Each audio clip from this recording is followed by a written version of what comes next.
सोमवार के दिन यदि आप किसी कार्य के लिए जा रहे हो और कार्य नहीं हो रहा, बहुत समय से लगे हो कि मेरा ये काम बहुत जरूरी है और होना चाहिए और नहीं हो रहा,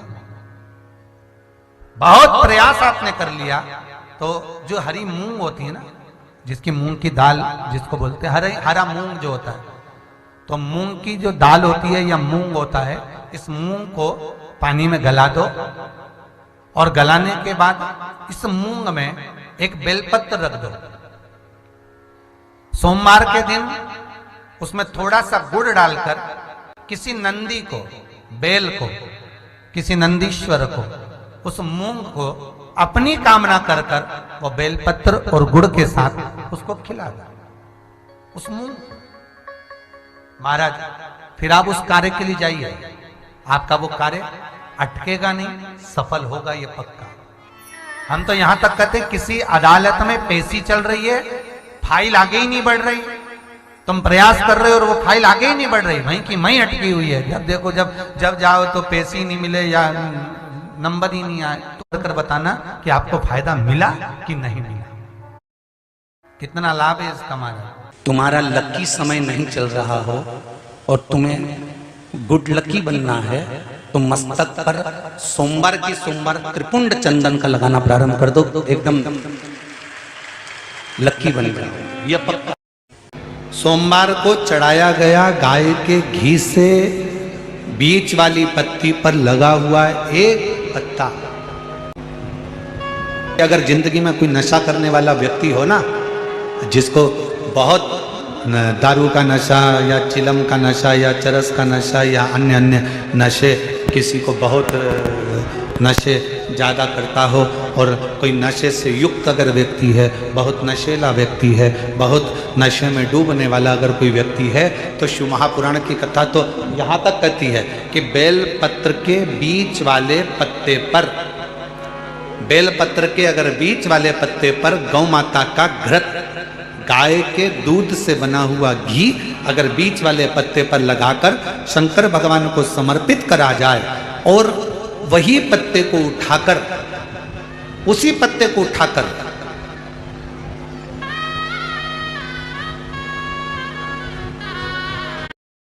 भगवान शिव जी का कृतिवशेश्वर नाम लेकर अगर वही पत्ता उठाकर कोई बहुत नशे में धुत अगर व्यक्ति रहता है और उस व्यक्ति को प्रत्येक सोमवार को एक पत्ता गाय के घी का बीच वाली पत्ती पर लगाकर शिव को चढ़ाकर कृतिवशेश्वर नाम भगवान का धारण कराकर उस पत्ते को वापस लाकर नशा करने वाले व्यक्ति को अगर ज्यादा से ज्यादा 11 सोमवार भी अगर वो पत्ता खिला दिया तो वो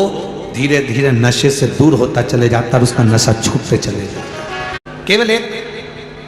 सोमवार को चढ़ाया गया गाय के घी से बीच वाली पत्ती पर लगा हुआ एक पत्ता, शिव जी का एक नाम है कृतिवासा। क्या नाम है? जम के बोलो जरा, कृतिवासा। सब बोलो जरा आवाज लगाकर, कृतिवासा। कब पड़ गया था भगवान शंकर का ये नाम? जब उन्होंने गजासुर का संहार करा था और गजासुर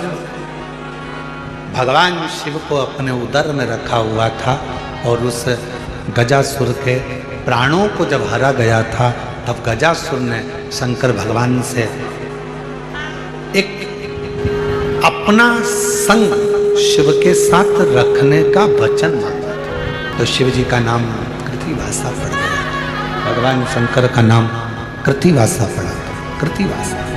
आपका कोई काम अटक रहा है, कोई काम नहीं हो रहा, बहुत परेशान हो गए,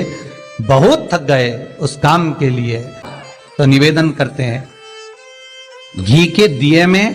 काली तिल डालकर सोमवार के दिन शंकर जी के मंदिर के सामने तुम रुका जी का नाम लेकर दिया लगाकर, जिस काम को तुमने दुनिया के आगे कहकर देख लिया, कर कर देख लिया, नहीं हुआ, उस कार्य को एक बार दिया लगाकर निवेदन कर कर फिर जाकर देखना, काम आगे बढ़कर ही रहेगा,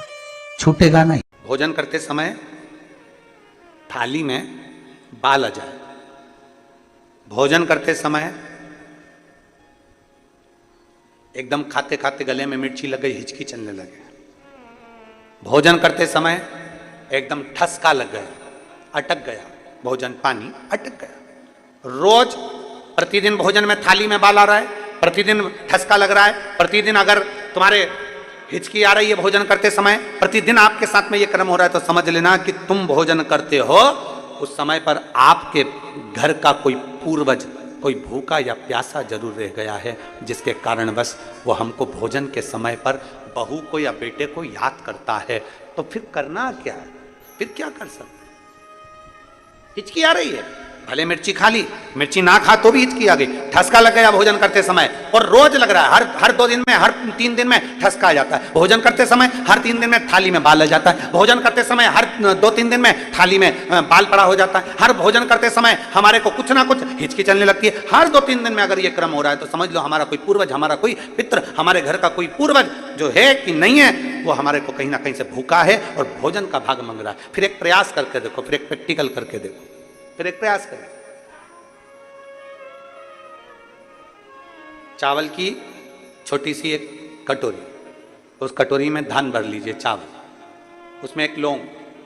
और एक बेलपत्र, बस ये रख लीजिए। जो हंडा होता है घर में, पानी का मटका होता है, पितरों का जो स्थान होता है जहाँ पानी पीते हैं अपन, मटका, हंडा, टंकी, बाल्टी, जो भी हो, आजकल तो लोग आरओ लगा लिए हैं तो नीचे भी तो मटका रखते होगे, हंडा रखते होगे, टंकी रखते होगे, उसी के पास में वो कटोरी रख दीजिए। 14 की रात्रि, अमावस्या के दिन उस कटोरी का चावल, बेलपत्र, ये सब शिव मंदिर के अंदर आप कोई भी एक स्थान पर, कोई दोने के अंदर रखकर या कागज के अंदर रखकर, शिव स्थान पर, शंकर के मंदिर में शिवलिंग को केवल स्पर्श कर कर जमीन पर ही उसको एक कागज में या दोने में, उसको जहां जलाधारी होती है उस जलाधारी के पास में गणेश वाले स्थान पर, गणेश वाली जगह पर उसको रख दें। गणेश वाली जगह फिर समझिएगा, ये शिवलिंग जलाधारी, ये जलाधारी का चरण जहां से पानी बहता है, सीधा हाथ सीधी तरफ पर गणेश जी का स्थान होता है, लेफ्ट में कार्तिकेय का स्थान होता है, बीच में अशोक सुंदरी का स्थान होता है। शंकर का शिवलिंग, शिवलिंग के ऊपर जो जलाधारी लगी होती है, जलाधारी में से एक एक बूंद जो पानी नीचे गिरता है, ये शंकर भगवान की 5 लड़कियों का स्थान होता है, जया, विषहरा, शामली बारी, दौतली, देव। शंकर जी की 6 नंबर की लड़की का स्थान बीच में होता है, जिसका नाम है अशोक सुंदरी। ऐसा स्थान, और ये पार्वती जी का हस्तकमल हो गया, शंकर का स्थान हो गया। तो जब हम वो अन्न रखते हैं, जब हम चावल और एक बेलपत्र और एक लौंग जो रखते हैं, वो हम गणेश जी वाले स्थान के साइड में रखते हैं, नीचे की ओर रखते हैं उसके स्थान। कई लोग एक प्रश्न करते हैं, गुरुजी आज सावन की शिवरात्रि, हम रात्रि को पूजन करेंगे 7 बजे शाम को ऑनलाइन, तो हम मट्टी के शंकर जी बना रहे हैं तो क्या हम नंदी बनाएं, हम शंकर जी बना रहे हैं तो क्या हम गणेश जी बनाएं? नहीं, केवल शंकर भगवान का शिवलिंग बनाइए, बड़े प्रेम से जलाधारी बनाइए। हमने पहले भी कहा कि इसमें सारे देव अपने आप विराजमान हैं। आप जब अभिषेक करेंगे तो उसमें सब देवों का अभिषेक अपने आप हो जाएगा, सबकी। हाँ, पूजन के सामान में 3 सुपारी लिखाई है, उसमें से 2 सुपारी में से एक गणेश जी, गोरा जी अपन बनाएंगे, उसका पूजन करेंगे, और 1 सुपारी से अपन संकल्प छोड़ेंगे। शिव आराधना में शास्त्र कर रहा है, शिव महापुराण वर्णन कर रही है। आप अगर भोजन कर रहे हो और भोजन करने में आपको बार बार हर 2 दिन में 3 दिन में बाल आ रहा है भोजन की थाली में, सब सफाई से भोजन बनता है। ऐसा कोई मेरी जीजी नहीं है जो बिना सफाई के भोजन नहीं बनाती, सब सफाई से बनाती है, सब अच्छे से बनाती है, सब अच्छे प्रेम से बनाती है, और सब सफाई से भोजन बनाती है। और सफाई से भोजन बनाने के बाद भी आपकी भोजन की थाली में बाल आ रहा है, अच्छे से प्रेम से एकांत में बैठकर भोजन कर रहे तो भी हिचकी आ रही है, तो भी आपको ठसका लग रहा है, रोज 2-3 दिन में लग रहा है, समझिए कि वो कहीं ना कहीं हमारे पूर्वज, कहीं ना कहीं हमारे देव भूखे हैं, भोजन मांग रहे हैं। पार्वती नंदी पर सवार होकर भ्रमण के लिए निकलते हैं। जब नंदी पर सवार होकर निकलते हैं तो लिंग पुराण कहती है, माता पार्वती शंकर जी से पूछती हैं, भोलेनाथ ये नंदी कहां कहां पर रुकता है, किस जगह पर रुकता है? तो बाबा भूत भावन भूतेश्वर मेरे शंभु मेरे महेश उमा से कह रहे हैं, पार्वती से कह रहे हैं, पार्वती जो मेरे मंदिर में आकर एकाग्र चित्त से, मन से, वृत्ति से भले मंदिर में आया नहीं आया, घर के दरवाजे से भी अगर निकलकर मंदिर के बाहर से भी चला गया और एक बार उसकी चित्त वृत्ति में अगर शिव समा गया, शंकर कहते हैं मेरा नंदी वहीं पर रुक जाता। वहीं पार्वती ने शंकर जी से प्रश्न किया था कि आप अंदर और नंदी बाहर क्यों है? आप मंदिर के अंदर और नंदी मंदिर के बाहर क्यों है? भोलेनाथ जी से पार्वती ने प्रश्न किया था। और आज मौका लगा है तो अच्छे से सुन लो कि शंकर से पार्वती जी पूछ रही हैं भोलेनाथ जी से कि ये बताओ कि आप मंदिर के अंदर और नंदी मंदिर के बाहर क्यों? शंकर भगवान ने पार्वती जी की ओर देखकर कहा, "ओ पार्वती, बात इतनी सी है, मंदिर के अंदर जब व्यक्ति प्रवेश करता है तो एकदम अपने आप को पूरा चेंज कर लेता, बदल लेता। तिलक भी लगाएगा, त्रिपुंड भी लगाएगा, माला भी पहनेगा, स्मरण भी करेगा, हर हर नमः शिवाय कहकर जल भी चढ़ाएगा, धतूरा भी चढ़ाएगा, सब कुछ समर्पित करेगा। पर जब तक वो मेरी चौखट में प्रवेश करता है तब वो धर्मात्मा बनकर प्रवेश करता है। वो नंदी के पास जब खड़ा होता है, इंतजार करता है अपनी वारी का, जल चढ़ाने का, पूजन करने का, अर्चना करने का, स्मरण करने का जब इंतजार करता है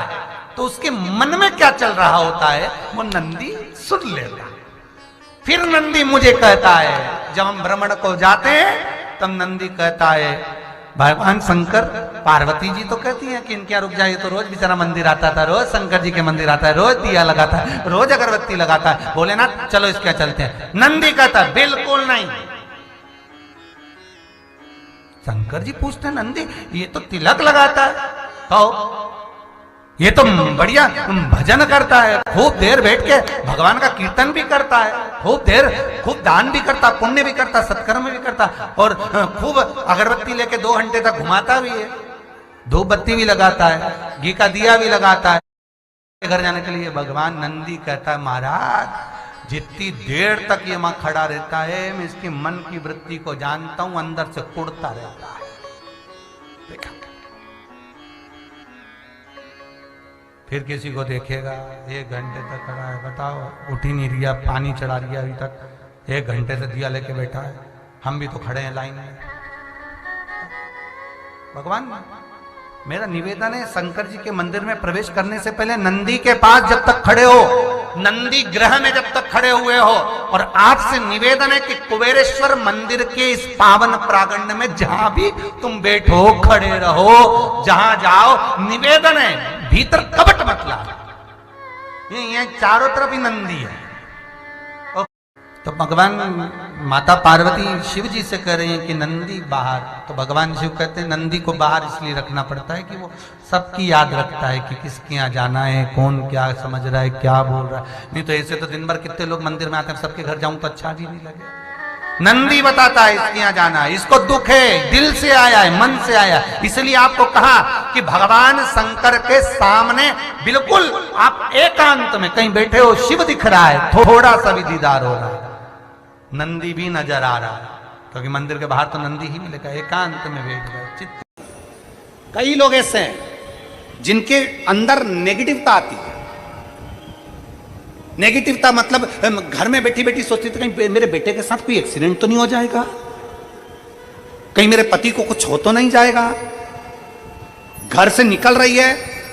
पति के साथ और निकलते समय तैयार होते होते मन में भाव उत्पन्न हो गया, कहीं हम जा रहे हैं और कहीं एक्सीडेंट हो गया तो, मेरा देवर गया उसके साथ ऐसा हो गया तो, मेरी देवरानी गई है उसके साथ ऐसा हो गया तो, ट्रेन से जा रही है तो ट्रेन में कुछ हो गया तो, गाड़ी से जा रही है तो गाड़ी में कुछ हो गया तो, मोटरसाइकिल से गया तो मोटरसाइकिल में कुछ हो गया तो, रात्रि को सो रही है तो भी उसके अंदर नेगेटिविटी है। और ऐसे कई लोग हैं, भले नादगांव में भले ना होंगे, हम नहीं जानते, पर ऐसे कई लोग हैं, कई लड़के हैं, कई लड़कियां हैं, कई बेटे हैं, कई बेटियां हैं, कई बहुएं हैं, कई सास हैं, कई ससुर हैं, कई माता हैं, कई पिता, कई पुरुषों के मन में आ जाता है मैं फसल बो रहा हूं और मुझे ऐसा लग रहा है कि बिल्कुल नहीं होगी, अब की बार तो पीक आएगी नहीं, अब की बार तो ऐसा हो गया।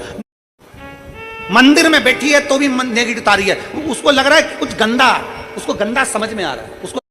रहा है कि कुछ गंदा है। पूजन करने बैठी है, देवी जी की आराधना कर रही है, भगवान की भक्ति कर रही है, और उसके चित्त वृत्ति में कुछ गंदा आ रहा है, कुछ गंदे विचार आ रहे हैं, गंदी सोच आ रही है। कर भगवान का चरित्र कहता है, हफ्ते में एक दिन ऐसा बनाओ, अपनी चंद्र नाड़ी को मजबूत करने का प्रयास करो।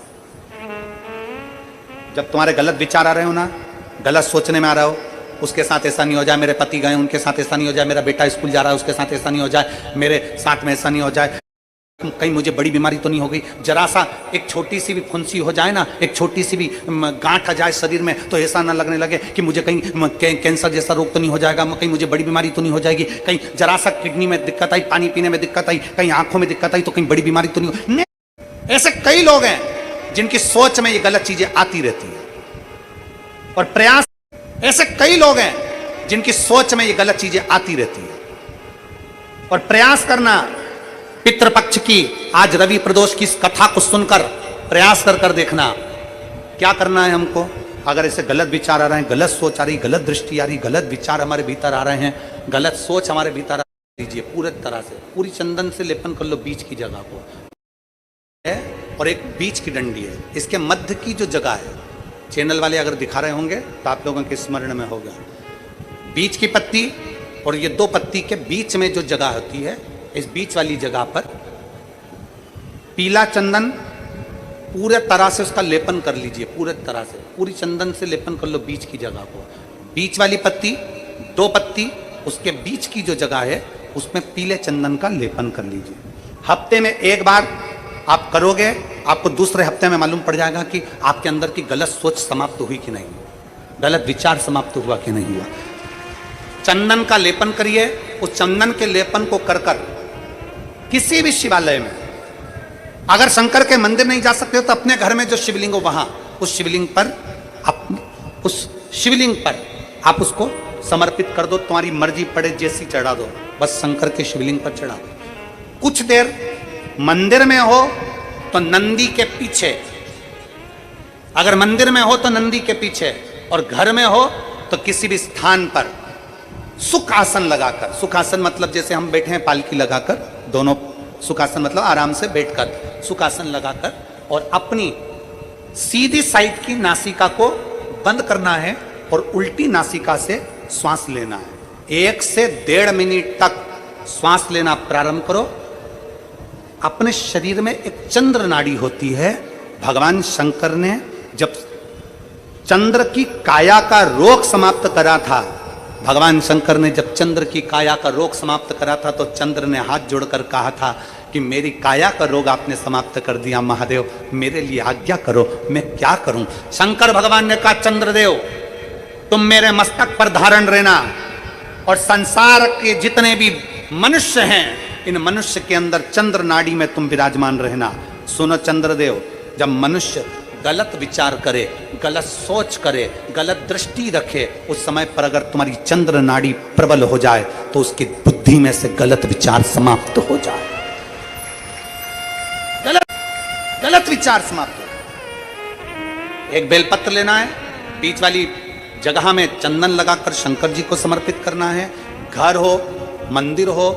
कम से कम 1.5 से 2 मिनट तक नासिका को बंद कर सीधे साइड की नासिका को बंद करना है, उल्टे साइड की नासिका से ही श्वास लेना है और छोड़ना है, फिर लेना है, फिर छोड़ना है, फिर लेना है, फिर छोड़ना है। 1.5 मिनट 2 मिनट तक आप करते रहिए। एक ही नासिका, इस नासिका को बंद ही रखना है, राइट को, लेफ्ट को खोल कर रखिए, और उसमें चंद्र नाड़ी जब हमारी प्रबल हो जाएगी, 3 दिन के अंदर गलत सोच आना बंद हो जाएगी, गलत विचार आना बंद। गंदा दिख रहा है, गंदा सोच रहे हैं, बेटा कॉलेज गया तो मन में आ गया विचार आ गया, पति कहीं गया तो गलत विचार आ गया, अपन कहीं जा रहे हैं तो गलत विचार को अपनी बुद्धि में भर रहा है। उसका कारण है उसकी चंद्र नाड़ी प्रबल नहीं हो पा रही है। चंद्र नाड़ी को सक्रिय करने का प्रयास करिए। जब सक्रिय कैसे करेंगे, हमारी सीधी नासिका को हम बंद करेंगे, उल्टी नासिका से ही श्वास लेंगे। 1 से 1.5 मिनट 2 मिनट तक आप प्रतिदिन करना प्रारंभ करिए। 5 दिन 4 दिन 3 दिन के अंदर गलत सोच आना बंद हो जाएगी और आप अपने वापिस स्वस्थ हो जाओ। चंद्र नाड़ी को प्रबल करिए। पृथ्वी का एक ऐसे राजा हुए, राजा भोज। एक माता अहिल्या बाई होलकर और दूसरे राजा भोज, ये दो शंकर के ऐसे उपासक हुए जिन्होंने अपने जीवन में एक काम करा कि शंकर भगवान के मंदिरों का जीर्णोद्धार करवाना और शंकर भगवान के मंदिरों का निर्माण करवाना। मां अहिल्याबाई होलकर जी ने भी शिव मंदिरों के बहुत निर्माण करवाए, बहुत। और आज खुशी इस बात की है, एलईडी बंद पड़ी हैं, एलईडियां चालू करवाई है।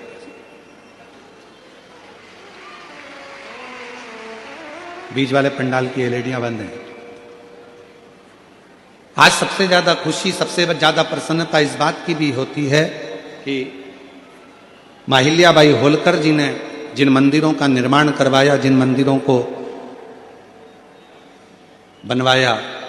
राजा भोज जी ने जिन मंदिरों का निर्माण करवाया, जिन मंदिरों को जीर्णोद्धार करवाया, बनवाया, आज बीच में जगत गुरु शंकराचार्य जी जब प्रकट हुए और जगत गुरु शंकराचार्य जी ने चारों तरफ शंकर भगवान का खूब खूब गुणगान किया, तो पूरे दुनिया में जगत गुरु शंकराचार्य जी की प्रेरणा से शंकर जी के मंदिरों का और शंकर भगवान की आराधना का केंद्र भारत की भूमि रही। पर बीच में एक ऐसा समय आ गया था जिस समय में लोगों ने भगवान शंकर को एक और कर दिया था। शिव मंदिर लोग नहीं जाते थे, शंकर जी की आराधना नहीं करते थे, शंकर मंदिर में पूजन नहीं करते, केवल सोमवार को चले जाते या प्रदोष को चले जाते या सावन महीने में चले जाते या शिवरात्रि पर चले जाते, उसके अलावा भगवान शंकर की आराधना करने कोई नहीं जाता। और आज जो मां अहिल्याबाई होलकर ने जो मंदिर बनवाए, जो राजा भोज जी ने मंदिर बनवाए, जो जगत गुरु शंकराचार्य जी ने अपना पथ निश्चित करा, आज देखकर बड़ी खुशी होती है कि पूरे भारत की मेरी जीजियाँ, मेरे जीजा, मेरी बेटियाँ, बेटे और मेरे बुजुर्ग माँ बाप आज जिन शंकर जी के मंदिर में लोग ताला लगा कर रखते थे, आज शंकर जी के मंदिर में अपार भीड़ पड़ी हुई है। अपार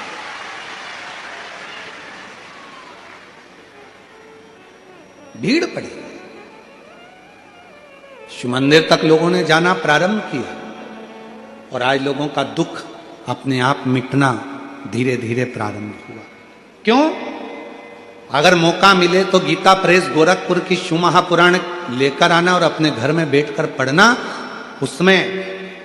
गीता प्रेस गोरखपुर की शिव महापुराण को पढ़कर देखना, तुमरुका जी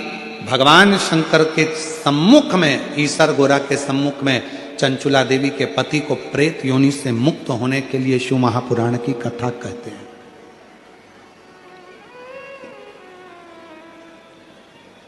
और जब शिव महापुराण की पोथी पूरी होती है, शिव महापुराण की कथा जब पूरी होती है, तो भगवान शंकर भगवान ने तुमरुका जी से कहा कि मांगो, इस कथा के विराम पर मैं आपको दक्षिणा क्या दूं? क्या दक्षिणा दूं मैं आपको? शिव पुराण विराम हुई है, इसकी दक्षिणा मैं आपको क्या दूं? तब तुमरुका जी ने कहा, बाबा बस एक वर दे दो, जब कलयुग बढ़े, घोर कलयुग जब बढ़ता चले जाए, चारों तरफ कोई ना कोई तन से दुखी होगा, कोई मन से दुखी होगा, कोई धन से दुखी होगा, कोई बीमारी से, इतनी बीमारियां कलयुग में बढ़ती चली जाएगी, इतनी बीमारियां बढ़ती चली जाएगी, किसी का लीवर, किसी की किडनी, किसी का थायराइड, कोई सोराइसिस, कोई हार्ट, कोई नेत्र, कोई ना कोई बीमारी घरों में घिरती चली जाएगी जैसे जैसे कलयुग बढ़ेगा। जैसे जैसे कलयुग बढ़ेगा, लोगों के पास धन तो बढ़ेगा पर उम्र कम होती चली जाएगी। क्यों? क्योंकि बीमारियां घिरती चली जाएगी। किसी को नहीं मालूम पड़ेगा कि जवान से जवान व्यक्ति भी अपने प्राणों को छोड़कर जाने लगेंगे। तब बाबा जब चारों तरफ कलयुग अपना पांव पसारे और बीमारियां लोगों को घेरने लगे, दुख लोगों को घेरने लगे, तकलीफें लोगों को घेरने लगे, तब मेरे बाबा, अगर संसार का कोई मनुष्य शिव महापुराण की कथा में बैठकर कथा श्रवण करना प्रारंभ कर दे, तो उसकी सारी दुख, बीमारी, तकलीफ, कष्ट दूर कर देना। बस ये वर तुमरुका जी कह रहे हैं भगवान शंकर से कि मुझे केवल दक्षिणा में ये वर दे दीजिए, जो शिव महापुराण की कथा को जिस भाव से, जिस हृदय से श्रवण करता है बाबा, उसकी वो मनोकामना आप पूर्ण कर दें। अब ये बात तो हो गई, तुमरुका जी ने कह दी। इतनी देर में मां पार्वती जी ईश्वर और गोरा के रूप में बैठी थी, तो तुमरुका जी ने उनसे भी कहा कि आप एक वर और दे दीजिए, एक वर और दे दीजिए। क्या वर? तुमरुका जी ने कहा यह वर दे दीजिए, कोई कन्या, कोई स्त्री, कोई नारी जिस भाव से कथा को सुनती है, मान लो वो अखंड सौभाग्यवती होकर कथा सुने तो भी वो अपने पति के लोक को जाए, और मान लो कोई बेधव्य हो गई, पति चला भी गया, या किसी की जिंदगी में कोई कुंवारा भी रह गई और उसका विवाह नहीं हुआ, तो भी अगर वो शिव महापुराण की कथा श्रवण कर ले तो उसको अपने पति और पिता शिवलोक की प्राप्ति हो, वो भटके नहीं और उसका कल्याण हो। ये शिव तत्व। श्री शिवाय नमस्तुभ्यम। हर हर महादेव। पूज्य गुरु जी ने इस वीडियो में 5 जनवरी माघ मास पहला सोमवार के विशेष उपाय कथा बताए हैं। वीडियो अच्छी लगी तो like, share and subscribe, comment में श्री शिवाय नमस्तुभ्यम हर हर महादेव अवश्य लिख देना। चैनल को सब्सक्राइब अवश्य कर देना। जय श्री राम, हर हर महादेव, जय श्री महाकाल।